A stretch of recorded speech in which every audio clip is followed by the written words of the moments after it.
Hello everyone and welcome back to the channel.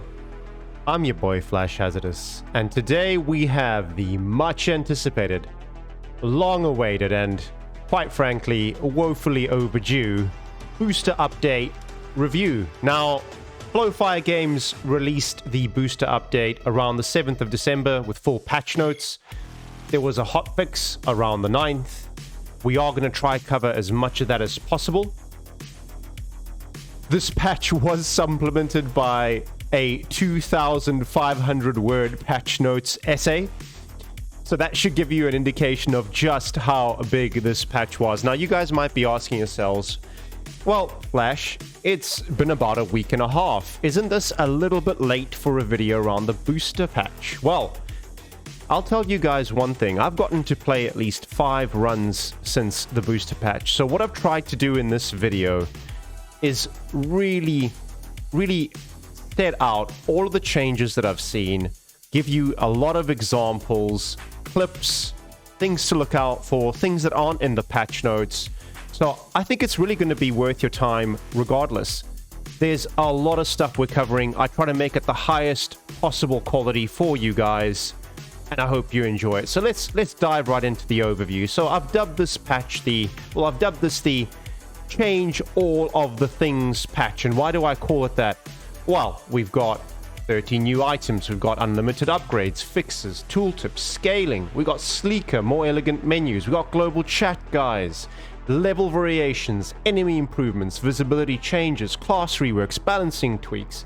We got run ending, explosive barrels, and perhaps most importantly, boys, we now have Roombas. And that's all crammed into this update, and that's why I've dubbed it the change all of the things patch.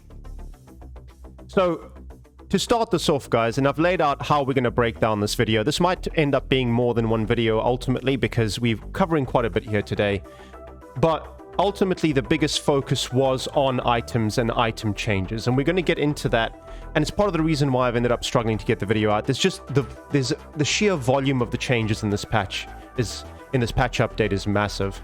And I think before we even jump in, we just have to say hats off to Shrike and the Flowfire team.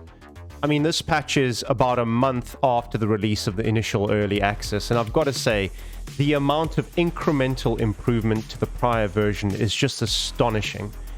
There are so many things to talk about here, guys, and I think rather than me babbling on, I think it's probably a good time for us to jump right into the patch notes, shall we?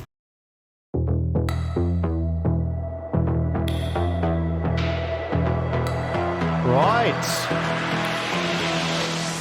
Let's get that music down to a manageable level. Okay, so let's deal with items. Biggest changes in the patch came to items.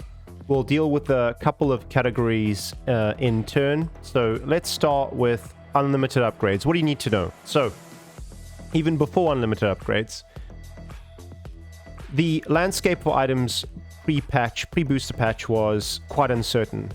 Lots of items in the game, we didn't know if they worked, we didn't know if they were broken. It was almost trial and error most of the time to figure out if any of the items were actually working properly.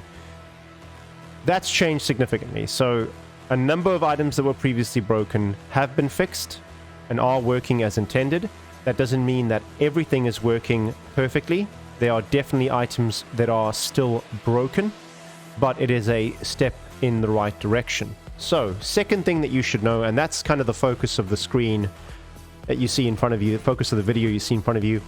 If you draw your eyes across to the short clip that I've got playing over there, it illustrates that now Pandora's Box offers unlimited upgrades for your items.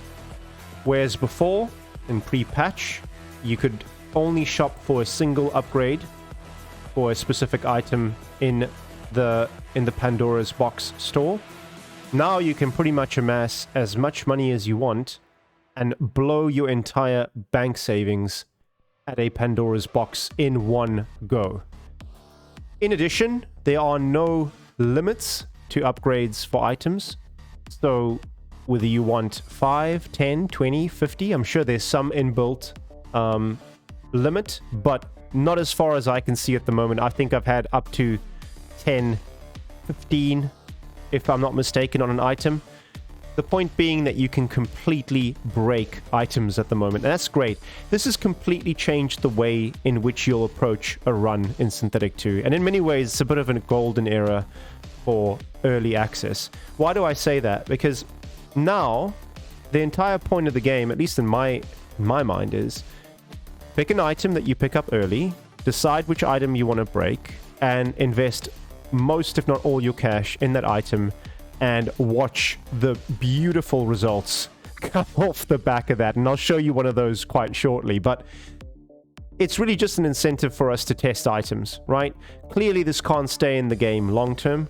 Clearly there needs to be some sort of limits to upgrades, and I know Shrike and Flowfire team are thinking about this. They're looking to implement some sort of increasing cost to every subsequent upgrade you've purchased on an item, which I think is an elegant way to deal with it. But for now, just enjoy it. Get out there, pick an item, upgrade it up the wazoo, and just enjoy the broken effects.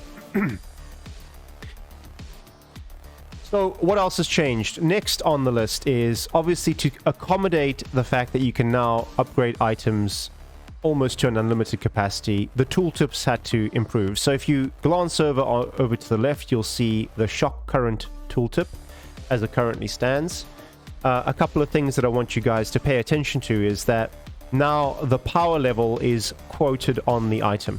So if you were to purchase upgrades, for example, item overdrives, which gives you incremental power onto an item, it now reflects on that power number. Very useful, and we'll talk about that a bit more as we finish with tooltips. The other thing to note on tooltips is now that you can track each and every upgrade that you have on your item. Before, you could upgrade your item 3-4 times. You wouldn't know what other upgrades you put onto your item. Now, each and every upgrade appears on the tooltip at the bottom. Now, guys, don't forget that if you press the control key while you're on a tooltip, it'll give you a deeper layer of information. I didn't know that for quite a while. I'm sure many of you don't. So do remember to press the control key if you want to see further detail as to what kind of impacts are happening on an item off the back of the tooltip.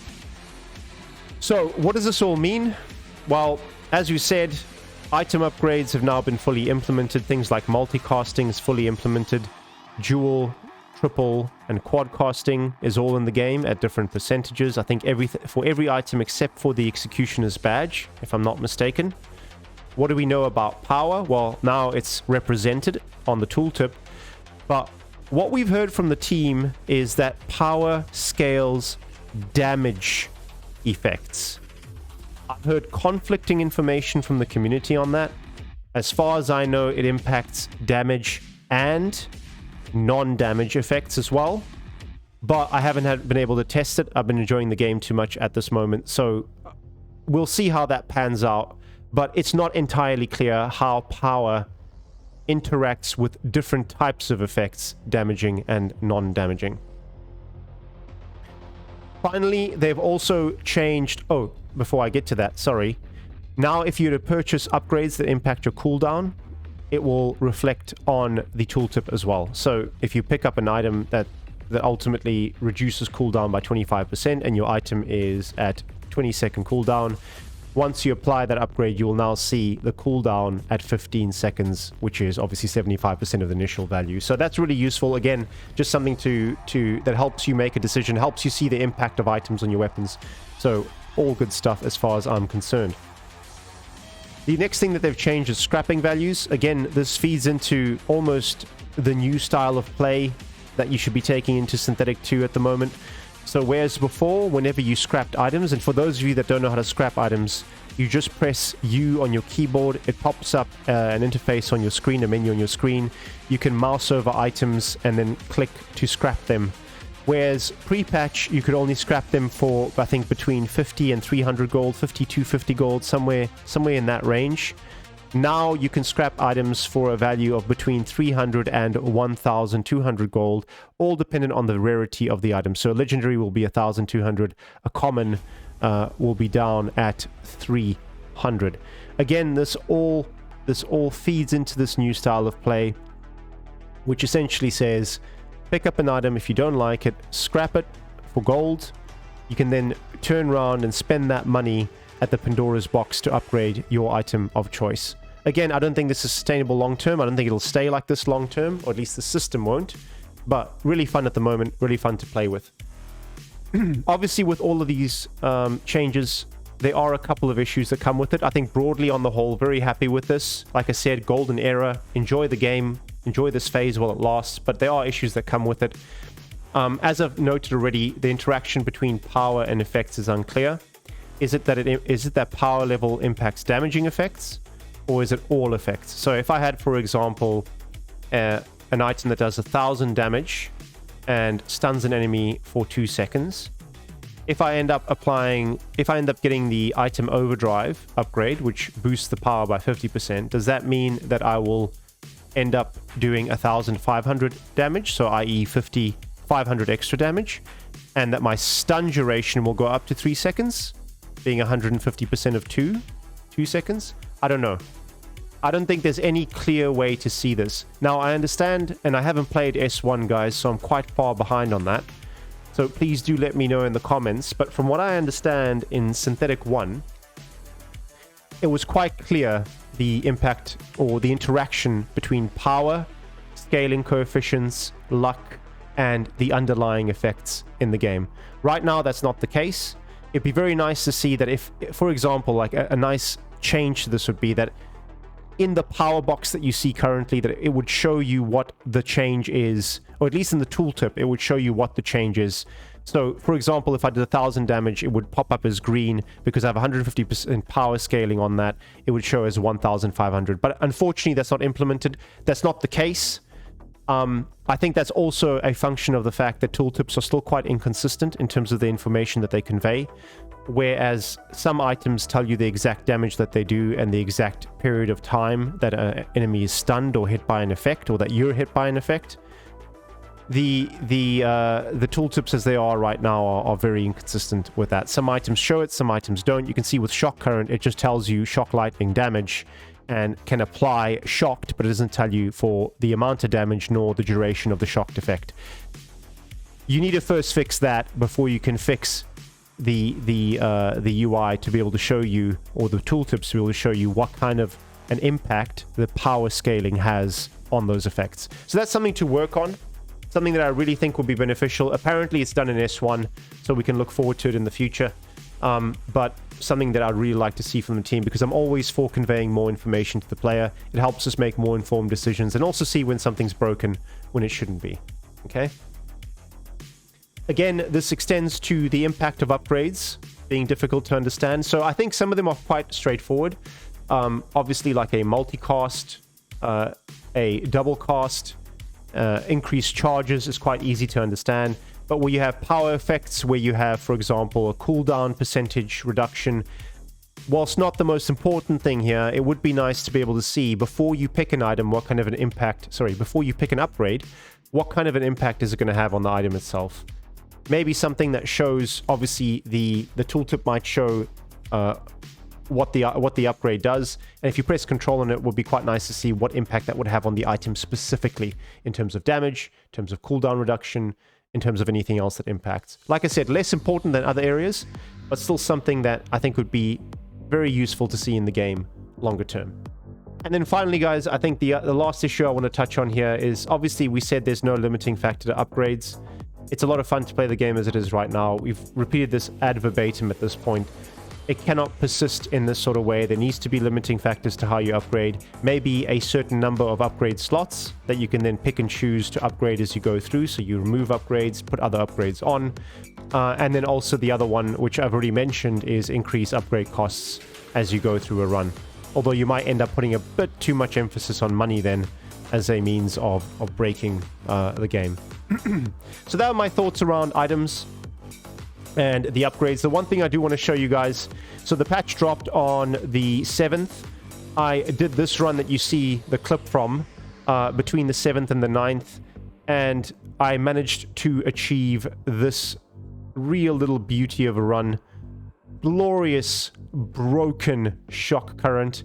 I upgraded the item up the to the nth degree.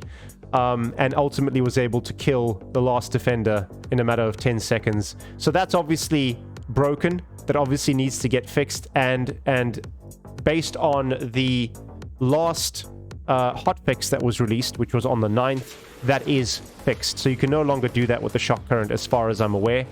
But it was just something funny that I thought I would show you guys.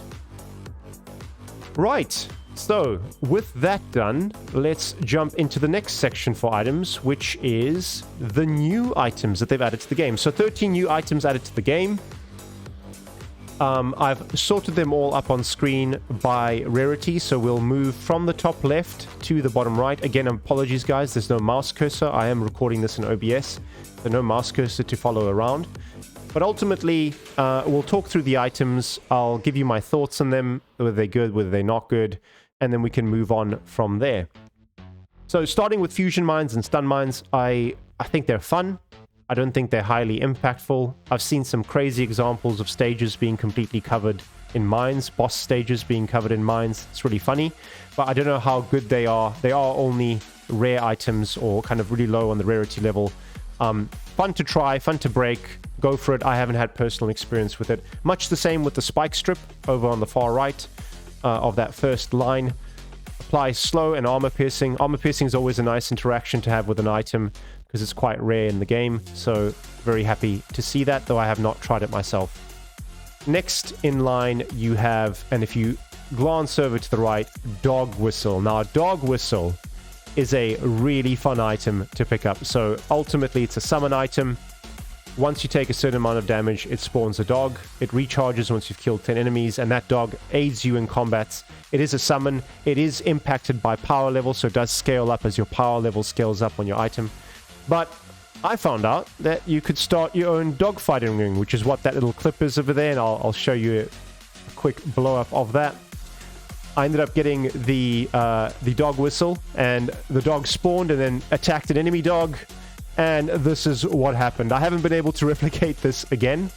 It looks like a bug, but like I said, very difficult to replicate. I don't know if it's just a really rare occurrence. But ultimately, you see here, guys, if you ever ask yourself the question of what happens when unstoppable force meets immovable object, this is it. Absolutely nothing. Two dogs just licking each other to death, basically, with no change. Just a funny little bug that I picked up on. Like I said, very hard to replicate. Do try out Dog Whistle. Do start your own dogfighting ring, guys. Lots of fun to be had with that item. So on to the next set of items on the list. Heat Sink and Heat Spreader. Heat is a core mechanic to Synthetik 2. One that does limit the amount of fun you can have. Obviously, it needs to be there, otherwise your weapons could be completely broken if you had too high fire rates and damage on them. So a nice interaction with the heat mechanic is always welcome. Heat Sink's really great. I use that quite a bit. On reaching 70 heat, it fires a fireball, consumes all weapon heat. So really good thing for things like warthogs. If you can just hold down the left mouse button and spray that down, you're going to get hit with heat eventually. So something like a heat sink really helps out with that. And then heat spreader is the opposite. If you have heat above a certain level, it grants you stacks. Those stacks give you burn damage with an 8-meter range. Another really strong item. I haven't really seen them working, at least heat spreader, I haven't really seen it working with my own eyes. I haven't really paid attention, but looks like a great item. Twin Link, nothing much to say. 35% chance for extra shots. Very short duration. Again, another indication of how inconsistent the tooltips are in terms of conveying the information. You can see that it's a 35% chance for extra shots, but you don't know what the duration is because it just says short. Needs more consistency, guys, at Flowfire. It would be nice to see everything quoted in terms of hard numbers so that players have the information to make the right decisions for their runs. Onto the last line of items on the list. And you'll see a couple of icons attached to some of these. So you'll see the eye with a strike through. That's meant to convey an item that I have my suspicions is not being in the game. You'll see a star next to items, which I think is really the best items from this list. We'll talk about those. And then an X is where I think something is broken or doesn't actually work. So let's just run through those really quickly. The first item on the list is Braundo. I have strong suspicions that this item has not been implemented. So I had to rip it out of Universe Edit because I didn't encounter it in any of my runs. I don't think it's implemented. It looks like a fun item. Don't really want to speak about it until it's in the game properly, but just one for you guys to note. Don't think it's in the game. If you have seen it, if you have encountered it, do let me know, because obviously I think it is not. Next is Precision Strike. Oh, let me say that one again. Next is Precision Strike. This calls in mortar shots, deals explosive area damage based on your last attacked enemy. I've heard that this is fairly underwhelming, but again, guys, you can break items, completely break items since the booster update. So I'd encourage you to try it out for yourself and see how much power you can pack into Precision Strike. Moving on to Fire Prism, and this is, for me, certainly one of the MVPs, if not the best item from the booster update. I think it's completely broken. I'm not sure whether it's broken due to the interactions with upgrades, or whether it's just the way in which it operates that is ultimately broken. But what is it? It grants you a 5% chance on weapon shot to grant yourself 4 charges of laser projectiles. Obviously, once you have the 4 charges, every subsequent shot would shoot a laser projectile. On top of that, there's a 25% chance for you not to consume a laser projectile charge every time you fire. Now, if you want to win, if you're having trouble winning and you want to win a round of this game, if you want to, I've won this game on 150%, non-recorded unfortunately, but it was all down to Fire Prism. Fire Prism's completely broken. I've got a little bit of an excerpt from that run from you guys, which I'm going to jump to over here. I had the dual-wield shotgun revolver and Fire Prism. Obviously, it was ridiculously upgraded. I had dual cast, triple cast. I had item overcharge up to the point where I think it was about 300% power on the item. And as you can see, I was able to play at 150% difficulty. I think that's escalation 2, completely gung-ho with the Guard Judge class. And I think that's ridiculous. You shouldn't be able to do that. It was a heck of a lot of fun. I did end up winning this run, but it just goes to show you how ridiculously overpowered Fire Prism is in its current state. Moving on, there's Shield Discombobulator. This is another item that I think is incredibly powerful. Each hit restores 15 shields. On enemy kills, you gain 2 shields permanently, and after 30 stacks, you explode, you're knocking back your enemies, and you do an AoE damage around you. One of the best items in the game, no doubt. Get 1, get 2 early, and then just reap the benefits of it. Really powerful, super powerful item. It is a legendary, so you're less likely to see it, but the earlier you get it, the better, obviously. And yeah, just reap the benefits. Try break it as well. Slap some upgrades onto that bad boy and see how it operates. I haven't been able to really break the item. I got it late once, but from what I've seen online and in other videos on Reddit and on Discord, it's a really powerful item. Moving on to PF42 Sticky Bomb. It's Sticky Bomb, not Stick Bomb. Again, another item that I don't want to comment too much on because I have strong doubts that it's actually implemented. I ripped this from Universe Edit. It was described as broken in Universe Edit, so I have my doubts that it's been implemented, even though it is in the patch notes. And then finally, Mortar Barrage, 100% implemented. You can pick it up during your runs, but I think the item is broken. So it's meant to activate on your class specialization ability. It calls in a series of mortar strikes that targets enemies within a 30-meter range. I have not been able to make it. I have not been able to get it to activate in any of my runs. I've picked it up twice or thrice, never been able to get it to activate, and I think it's a dud item for the time being, and one for Flowfire games to work through as they head into January. So that, guys, I think is the full update on items. And I think we'll just fade to black here before we move on to menu, UI, and global chat.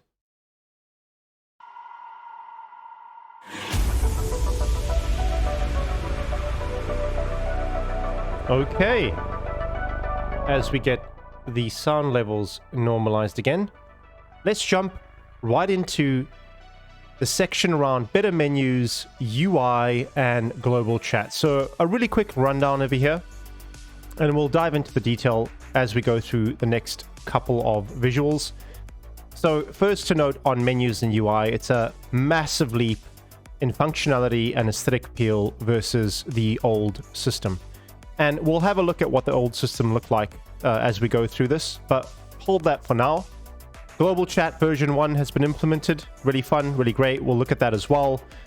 Just a way for you to shout out into the clouds whenever you feel like it in-game.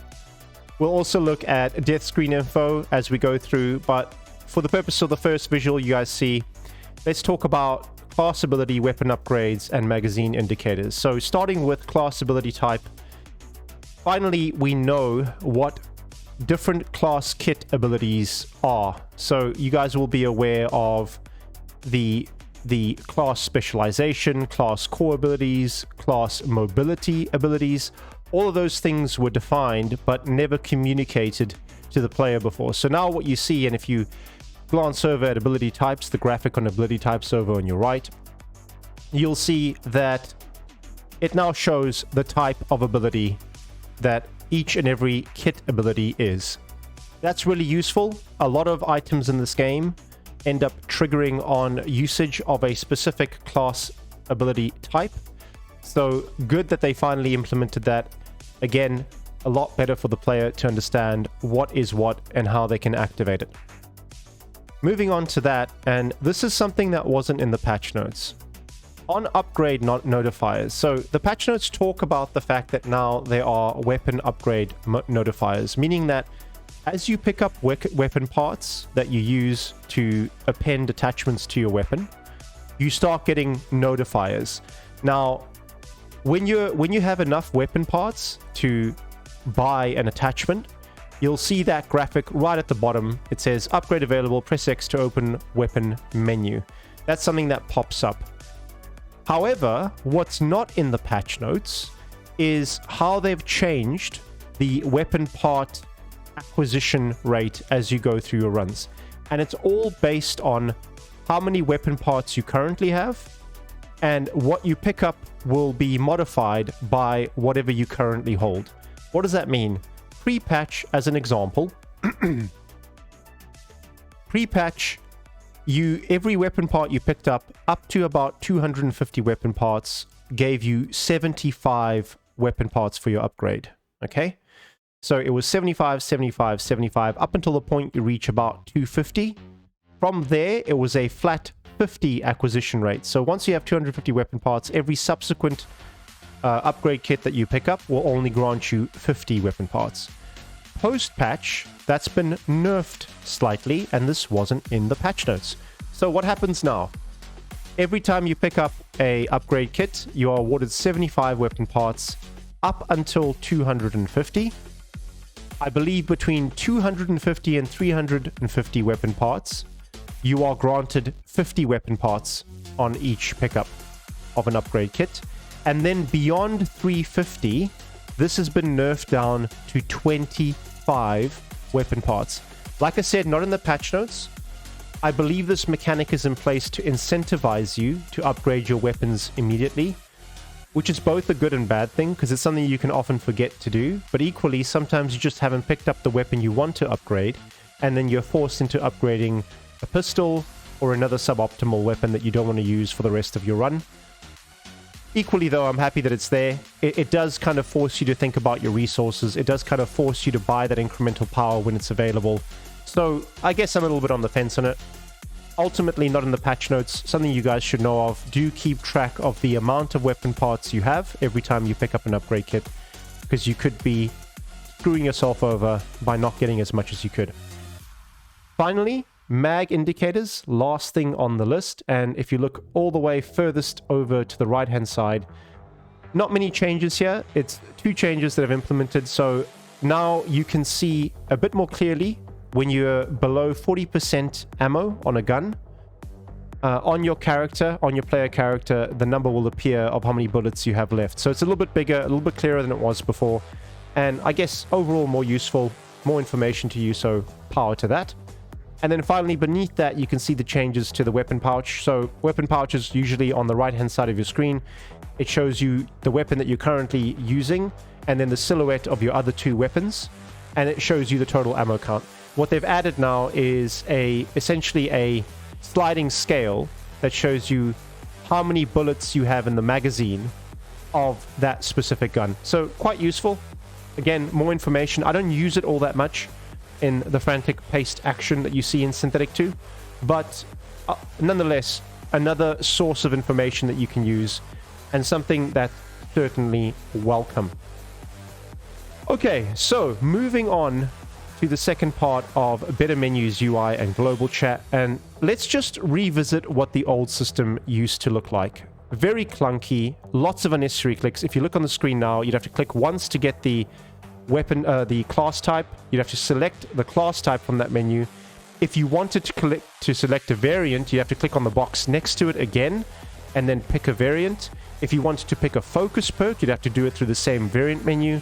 And again, the weapon that you use on that run, again, you'd have to click on it on that right-hand side menu. So many clicks for minimal benefit. It really was one of the worst aspects of the menu system, and one that's been vastly improved now. So under the old menu system, quite a few people I know, at least, didn't even know that there were focus perks that you could pick, or that you could change your focus perk. They didn't even know that there were variants to class types that you could pick, which was really awesome. Well, not awesome for the individual, but obviously not knowing that there's variant types is, if you end up missing that, that's purely down to the clunkiness of the menu. Same thing with the weapon. People didn't use that. We're just running with the base weapon. So how has that changed now? And we're going to just quickly jump into the game to have a look at that. So I'm in the game now. Let's jump in. Let's just get into that class menu and look at this glory. Absolutely beautiful. Sleek, elegant menu system. They've reduced the amount of clicks required. So now if I want to play with the Grenadier, say I don't want to play with the Grenadier, I want to play with the Recon, that's one click. It gives me the classes beneath. I can click the class that I want to play. Click on the base Recon. Wonderful, right? Amazing. So I can now click across, and with minimal amounts of clicks, 2 clicks maximum, I can pick my class, and I can pick my variant to play with.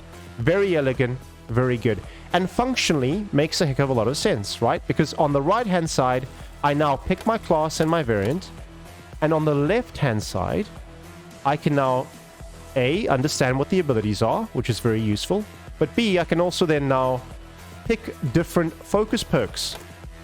Functionally makes sense, right?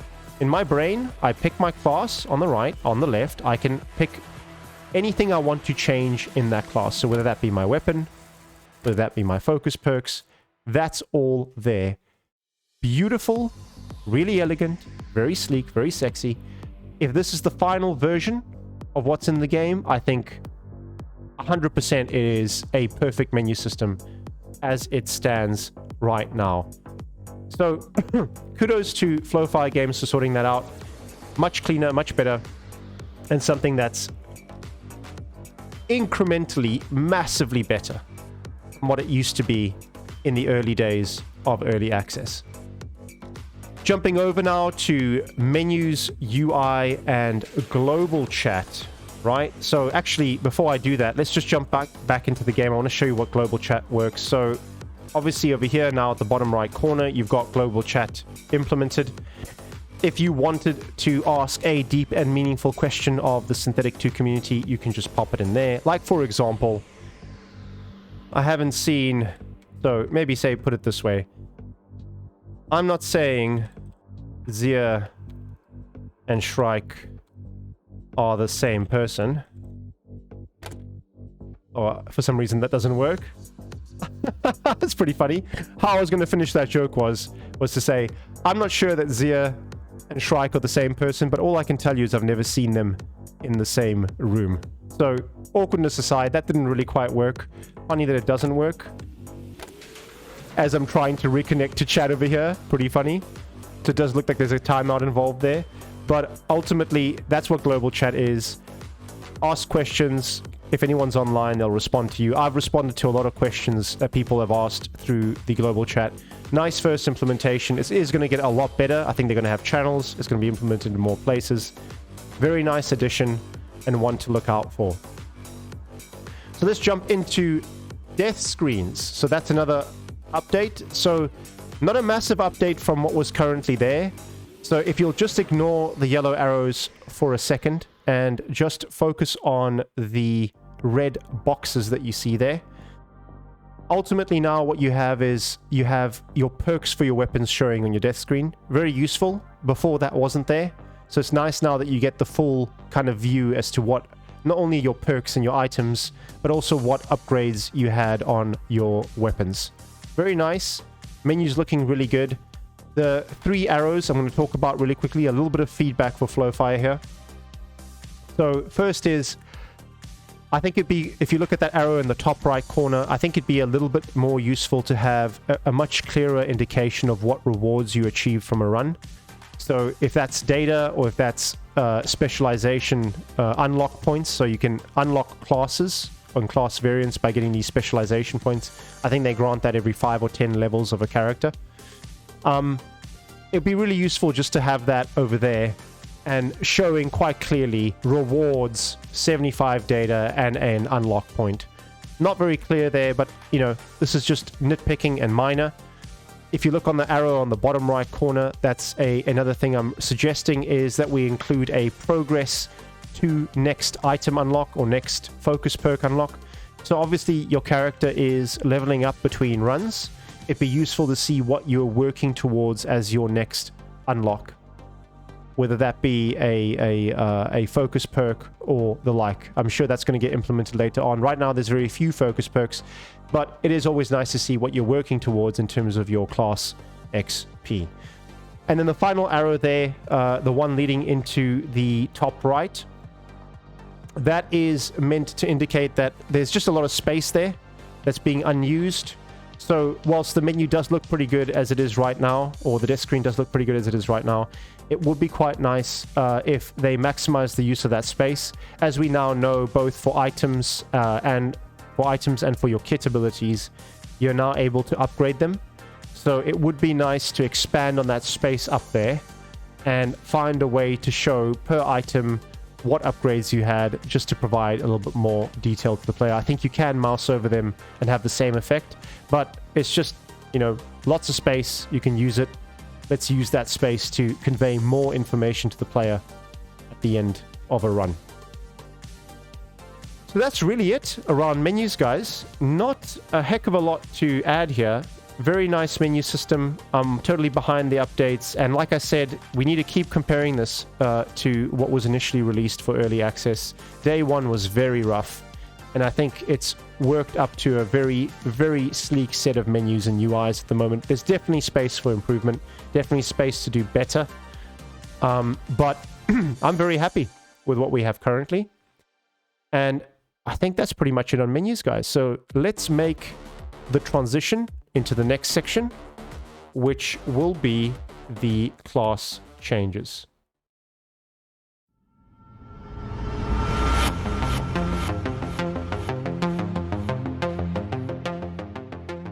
All right, on to class changes, guys. So the booster update introduced a number of reworks, balance tweaks, changes to classes overall, and by and large, whilst they didn't cover all the classes, I think most of the changes are really positive. So we're going to run through each class and the changes that we've seen in the booster update, and then we'll just kind of talk about it, look through the menu screen, see how it ends up translating into real-world gameplay. I've tried to include as many examples of what we've seen from those changes through the clips that I show you guys. So let's start with the Grenadier, my boy, the Nade Father. The Grenadier, my favorite class in the game, has had a significant rework. So let's run through the changes really quickly, and then we'll talk through via the menu system in-game as to what's actually ended up changing. So the explosive run now consumes HE grenade charge and has had its overall cooldown reduced by 3 seconds. HE grenades themselves can now end up being extra charged, meaning that you can pick up extra charges of a HE grenade. So now instead of only 1 HE grenade, you can hold 2 charges of HE grenades. Really great. And also they've fixed a number of other side items. But what does that look like in the game? Let's just really jump in quite quickly and just run through some of those changes more in detail. So with frictionless boots, and I think we got the wrong class here. Let's get the Grenadier up. With explosive run, this represents the biggest change to the class. So whereas before it used to be on a 10-second cooldown, and the explosive portion of it, being the explosion at the end of the run, was baked into the ability, it is now inextricably linked to your HE grenade charges. So when you activate it, if you have an HE grenade, so it all depends on where you end up after your run and whether you have an HE grenade before you activate, right? This has increased the flexibility of explosive run, whereas before it used to be a fairly long cooldown ability that ended with a damage, with a damage explosion at the end. Now you can use it for multiple reasons. It's on a lower cooldown as well. So if, for example, you're trying to run away from enemies, you now have a 7-second cooldown on it. That's really great. It's really flexible. You don't need to use an HE grenade when you do that. So you can use that without actually using an HE grenade charge at the end. Really useful, gives you more flexibility, lets you use it for escaping rather than just as a damage ability. And it's welcome that they've reduced the cooldown because it's now more in line with some of the other classes. Now, you guys will see in the bottom right what I've included is just an example of how it's changed. So every time you see me activate here, you'll see an HE grenade charge get used up. It does increase the complexity of the class, but I do think it now firmly links the class's, I guess, the class identity to what it really should be. So it's a Grenadier, it's based on the grenades, and now the HE grenade is central to that. Now, you'll see a couple of times here where I use the ability, but there's no explosion. The reason for that is sometimes I end up a little bit too far away from enemies, and therefore it doesn't trigger. Other times I end up activating it without having an HE grenade charge in place before doing so, so it doesn't end up activating at the end. So a little bit more risky to run into enemies if you're not managing your resources effectively. But I think overall, the changes to the class are really positive. So you'll see here with the multi-grenade, now it's got a charge timer attached to it, so that's obviously for the charges themselves. And one last thing to understand on what's changed, the chain reaction is now worded correctly. It used to make reference to a seismic resonator, which is not yet implemented in the game.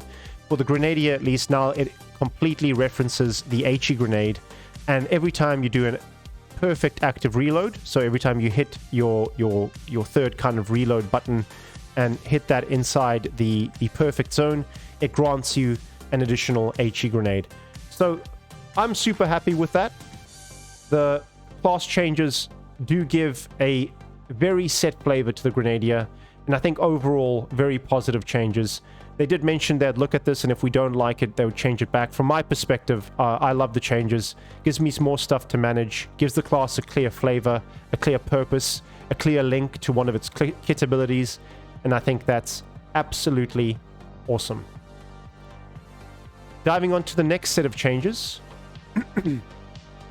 A number of slight tweaks to the Assault Grenadier class. Now, let's quickly run through them, and I'll give you my thoughts on the class overall, plus on the changes. So, they've changed the Commando melee perk, whereas before it used to be an it used to target the nearest target to your player with a 1 meter range.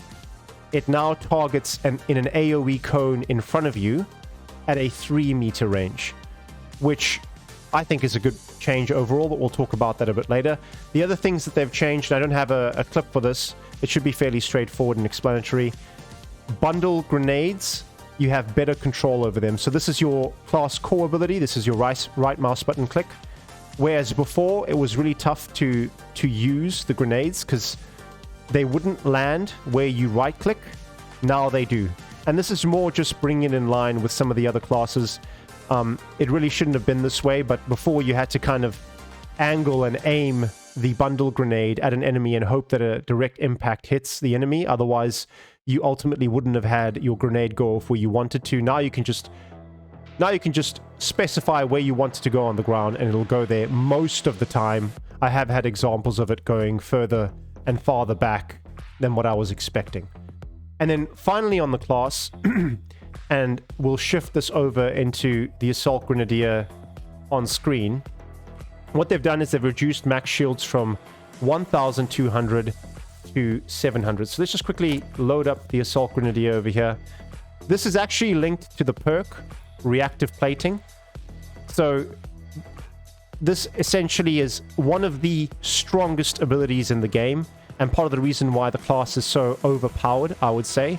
So one of the hallmarks of this class, really strong, high mobility, has got a couple of oh shit buttons ultimately, which is kind of like your commando, which ends up hitting enemies. It's got your bundle grenade, you've got really quick frictionless boots, tactical advance, and reactive plating was really the core of the class. So what does it do? It gives you damage immunity for a couple of seconds when one of your plating explodes. And very powerful ability, but what they've needed to do is reduce your shields in order to compensate for that. So instead of having 1,200, you now have 700 shields, and that's how they've broadly balanced the class. I think the changes are good overall. Let's talk about them in turn. So I'll focus back on the melee ability. So my thoughts around this is that before it used to be highly inconsistent. So what would happen with Commando is that it would be on cooldown, you would rush into a group of enemies, and it would activate. But because the animation takes a second or so to play out, so the animation would take a little bit of time to play out, sometimes what would happen is that you would go into range, which would then trigger Commando, and before the animation finishes, you'd end up outside of the range to hit the nearest target. And what that would mean is you'd more often than not miss, or at least I did. Quite often I'd end up missing. It felt very inconsistent, and I wasn't very happy with how Commando worked. I think with the new change, and that it's now in a cone, an AoE cone in front of you with a much longer range, up to 3 meters, I think it is now. This is now far more, I'd say, consistent when it fires off.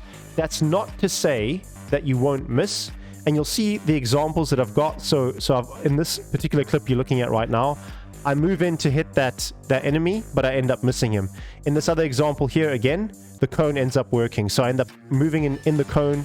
Again, in this example, you see I miss it again. So there's an element of skill involved here that I haven't quite mastered yet. I will say it does feel more consistent. The range is definitely welcome on it, but buyer beware. If you end up running into a group of enemies and you're hoping that this is going to kill them and it doesn't, you're in a lot of trouble because you're on a cooldown for your frictionless boosts, because that's usually what you're going to do, what you're going to use to end up initiating Commando. You're not going to just waltz up to them and take shots to the face. So just a note of caution. Do use it, but just be careful, because you could end up screwing yourself over on that one. Overall, I'd say the changes to the class are very good. Very happy with it. I think far more consistent. The class is really overpowered. It still is overpowered. Really strong, high mobility. That reactive plating is broken, I would say. Just in terms of what you can do with it. You can continually get new plates and continually activate your reactive plating when you're in close range with enemies. So really good overall. Great class. Nice changes to Commando. And overall, still a very strong class, and probably one of the strongest classes in the game, if not the strongest class in the game. So that's the Assault Grenadier. Let's jump over into Chrono Trooper changes. So let's run through this really quickly, and then we'll again go into the game and talk about some of the changes. So Chrono Charge is now 1 second less on its cooldown. The Overdrive ability now refreshes shields when you activate it, which I think is a great change. Prismatic Chain used to be broken and now it works. I had no idea it was broken before. Welcome change that is actually working. Very happy with that. Shield Dome grants 500 max shields, whereas before it didn't.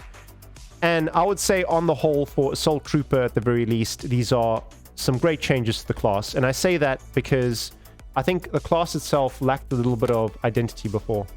So it's meant to be a high damage class. It's meant to get it right up in the face of enemies. but it didn't really quite give you the tools to do that without taking significant damage. So what are the changes? Now, what you'll see in the screen in front of you is that on the right-hand side, I've got the pre-patch abilities and how they were worked, and now you can see what the post-patch abilities are. So with Chrono Charge, you can see now that it's charge-based. The charges take 17 seconds to recover. Before, obviously, because it was only a single charge that you had for your Chrono Charges, it used to be just based on the cooldown, but now it's based obviously on the recharge rate. So it's a second less on that, on the cooldown ultimately. And I think that's a positive change, if incredibly minor. Moving on to Danger Overdrive. Now, this was a big culprit in the past. It's a great skill. As it shows on the right, it used to increase your fire rate, increase your movement speed, give you a chance to not expend any ammo. But at the end of all of that, it would end up costing you your shields. So it would basically just chunk out your shields completely. Now, the problem with this is that you want to use it when you're quite close to enemies. And at that point, you might already be low on shields if you want to get in the face of enemies. So if you think of a progression of skills, you might want to blink in, using your blink to activate Prismatic Chain, which then increases the damage of your Chrono Charge. You want to Chrono Charge, deal damage, and then take a bit of damage because you're close range, and then I'll activate Danger Overdrive. Now, that's all good and, well and good, but there's no way to recover shields at that point. Now, with the new Danger Overdrive, it replenishes your shields, which is great. So now you can jump in, take a bit of damage, activate Danger Overdrive, get that shielding back, and hopefully, because of the increased fire rate, movement speed, and the fact that you're not expending ammo, you can kill all of your opponents before your shields are downed at the conclusion of the ability. Really good change. I like it a lot. As we said, Prismatic Chain, same as it was before, but now apparently it works. Like I said, I didn't know it didn't work. It does look like they also changed the reset being after 8 seconds rather than after 6. It looks like they also changed it so it's no longer elite kills that grant stacks, but only teleporting. So teleporting is used to increase Prismatic Chain, and then any of your damage dealing abilities, aka your Chrono Charge, will then activate for further damage. Shield Dome, very simple. Only difference here is that it grants you now additional shields. So you now get 500 additional shields on Shield Dome when you activate it, in addition to the really, really quick recharge speed. Really good. Again, allows you to stick around in an area and take damage from enemies while you dish out damage to them. Really does increase your survivability with the extra shields that you get granted on that. So very positive change overall. Might be a little bit too strong. I haven't played the Chrono Trooper since the update, so I'll have to revert back to you guys once I get a better idea of how good it is. Jumping right back, the Breacher's also seen a couple of changes. I have not played the Breacher class, neither pre-patch nor post-patch, so I can't really comment much. All that I know is that Breacher charges have been reworked. The defensive focus now grants +1 breaching charge on plating loss. Just something to take into account for all of you Breacher players out there. Moving on, let's take a look at the changes to the Recon class. Some much needed balancing changes on the Recon class, I think, overall. So what's changed on the base Recon class? You have increased shield regeneration, which is a nice bonus. On the Psionic, and I think this is where most of the changes have taken place. So first of all, your Psycloud Grenade chance now has a chance, your Psycloud Grenade now has a chance not to consume any charges, which is welcome. I didn't know this wasn't happening before. I believe it was in the tooltips before. I just think it probably wasn't happening. But the real culprit that needed balancing for the Psionic was the Psi Field. So let's have a quick look at the Psi Field as we dive into some of these changes. And just jump right back into the game. So with the Recon Psionic, the Psi Field is an ability, multiple charges, very strong, very broken. Effectively what it does is it creates a field on the ground. Any enemies that are caught in that field, including yourself by the way, are slowed, and every time they fire a weapon, they deal damage to themselves. It does reduce their... previously, it also did reduce their fire rates, but I think it's been slightly changed, and it used to deal 150 damage per shot of the enemy. Now, you can imagine how cheesy this could be, and that's exactly what I've shown in the clips that you can see on the right. So, I throw the psionic ability down, and the enemies end up mostly doing damage to themselves, killing themselves mostly, and then just leaving me with a couple of extra shots I need to put in to take them down. It was obviously too powerful. It was obviously a little bit too broken, a little bit too cheesy, and needed to be changed. And I'll show you something really funny off the back of that. I had one example run where I ran into the boss of Blue Factory, which is the Harrier. I activated the Psi Field, and as you can see, because it used to do 150 ticks of damage all the time, what would happen is the Harrier would go into its first volley of shots, and because it's such a high fire rate ability, he would end up killing himself almost immediately when he ends up using that attack on me. Really funny. Great little piece of science that we were able to uncover. But that obviously does need to change, and they have gone about changing that. So how is Psi Field different now? Psi Field now impacts by applying a 10% fire rate decrease for every shot fired by an enemy, and that lasts for 2 seconds. I don't know whether that's stackable, so that'll be interesting to find out. Is it on every single shot that a 10% fire rate decrease happens, in which case you should see enemies slow down their fire rate significantly and therefore deal less damage to themselves? Or whether that's just one instance, so one instance of 10%, or whether that's stackable multiple times across a 2-second time span. So let's see how that works out. I'll definitely test it out again on the Blue Harrier boss. But for now, I think we can say rip cheese, boys. Rip cheese. No more cheesy ways to get through higher difficulties by chucking these Psi Fields out. They've also obviously impacted on the damage, so it's gone from 150 per shot down to 125. Yet to be seen if this is a little bit overtuned. Maybe this is too much of an overnerf on Psi Field. But like I said, I haven't been able to test it. It'll probably be the first class I play after this video, so we can see how that ends up working out. The other thing that they've added, and this came in the 9th of December hotfix patch, they included a new focus perk. So it is the focus disruption perk, and let me just quickly get rid of the keys over here and of the class changes menu on top. So what is this? Focus disruption is a new perk, focus perk that was unlocked that you can now get at level 10. It looks really, really powerful. So what is it? It's a Cycloud Grenade perk that when enemies within the range of your Cycloud Grenade are stunned for 2 seconds. That is just so powerful. One of the hardest things to deal with in this game, as you guys know, I've said this before 100 times, is melee enforcers and melee enemies running up into your grill, smacking you around as you're trying to run away. Well, now you can just use your Cycloud Grenade, stun them for 2 seconds, get away, and kill them before they get range on you again. So, very, very powerful, the Focus Disruption perk. Keen to try it out. It will be my next run. It'll be the Recon Psionic class together with the Focus Disruption perk. For some reason, it doesn't look like it's unlocked there, but we'll see how we get that enabled and play through with it. So, that's the broad changes to the Psionic class. There are a couple more changes there as well to the Antimat. What I will say with the Anti-Material Recon, it is broken in its current state. I don't think it's been fixed by any hotfix beyond as well. So one improvement they did put through is that engine disabling shot now ends up improving deviation. So we'll take a look at that right now. Let's reactivate these two overlays.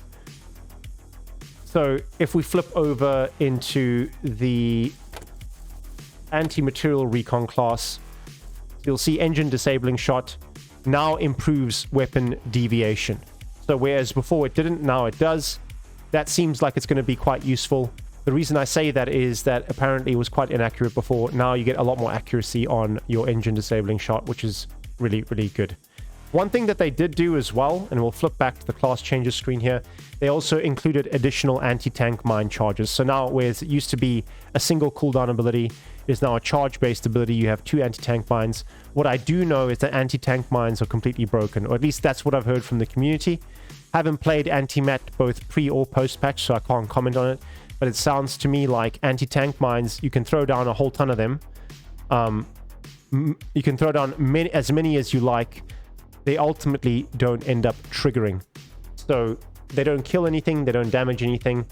Would have to have that confirmed, but that's certainly what I've seen in Discord.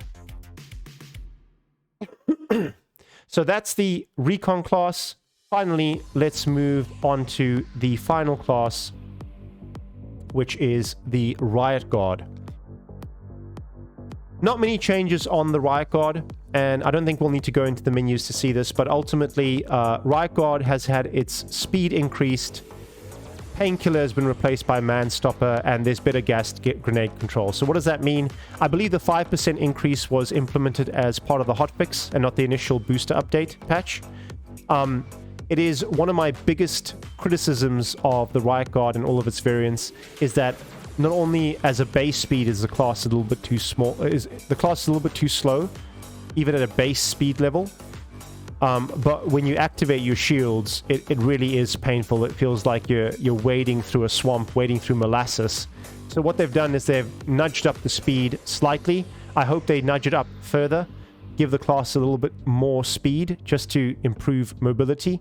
I do understand this is a balancing point. They do need to be careful not to make the Riot Guard variants too overpowered. And one of the balancing points on the class is meant to be that it's slightly slower, but it doesn't feel great. So we'll see how that develops.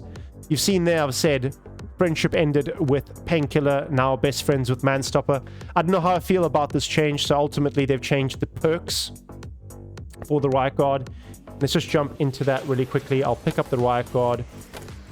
Let's take a look at those perks over there. So, whereas before you used to have, as an additional perk, you used to have Painkiller. And Painkiller used to be quite interesting. I quite liked it as a perk because it was an interesting perk. It looked like it had lots of permutations, things that you could kind of influence and break with it. Ultimately, it gave you a longer positive status effect that would extend when you're afflicted by negative status effects. Since the class is a built-in way to inflict negative status effects on you through the gas grenade, I thought this could be a really interesting thing to play around with. But they have unfortunately changed it to Man-Stopper, and I feel like it's a little bit underwhelming, the Man-Stopper perk. So it grants 1 Man-Stopper shot per reload, and the next attack stuns for 1 second and deals 200 bonus damage. It's not a bad perk. I just feel like it's a little bit underwhelming. I mean, 1 second of stun is useful. Yeah, it's great. It is on the first shot of your magazine, so you have to manage that. The extra bonus damage is nice, but scaling it up over the course of a game, I don't really know how useful this ends up being in the end game. And certainly, I can't imagine it being nearly as useful as what the original Painkiller would have been once you start stacking items with some positive status effects. That could have been a real game changer for the class. So, not something I'm too happy with, but something that's been changed nonetheless. Onto the Guard Judge. The lifesteal has been reduced by 2.5%. Guard Judge is a unique class. It doesn't have any shields. It relies on health alone and therefore has the lifesteal mechanic as a passive. Let's just quickly pop that up on screen. We flow over to the Riot Judge. It's got the Life Absorb as a passive. Passively grants lifesteal. You start with 4,000 health and no shields. Really fun class to play. So I can understand they want to keep this one balanced. It'll be a very hard class to balance. And I've again included my run that I had down over there at the bottom with the broken prism, the fire prism. So they've adjusted the health gain by 2.5%. You can see on this run that I have at the bottom, it didn't really end up mattering. I was getting health gain really, really quickly anyway. So it doesn't look like it's impacted it too badly. Orbital Authority has changed slightly as well. They've boosted the damage on Orbital Authority, and they've also now made it so it deals double damage to elites. This is one of the specific class flavors in that the Guard Judge does seem to interact with elites in a different way to other classes. And Orbital Authority is one of those where it deals double damage to elites. Nice to see some changes to the Riot Guard. Lots of fun to play. If you haven't played with the Guard Judge, I highly recommend it. One of the most fun classes in the game for sure. And I'd recommend you guys pick that up post-patch to see how it operates. So that's the class changes, guys. Very, very extensive section on class changes. Lots of big, chunky changes for classes. And just another great reason for you guys to jump back into the game and play around a bit more. Lots of fun, lots of things to experience. Definitely give it a go. I think this is probably where we're going to end up the video at this point in time, guys. Just to take us back to the beginning, we have now worked through the items, the better menu and UI, and the class reworks and tweaks. I think I'll end the video over here, and we'll deal with the environments and enemy changes, some miscellaneous changes, and my closing thoughts in the next video. I think this video is already over an hour long, so it's probably a good time to end it. I hope you've liked this, guys. If you enjoyed this content, if you like my content, please do leave me a like, leave me a subscribe. If you don't like the content, leave me a dislike. Let me know what I can do better. I've been Flash Hazardous. I'll be releasing part 2 fairly shortly as well, most likely. So look out for that. I will see you guys next time for the remainder of the booster update review. Flash out.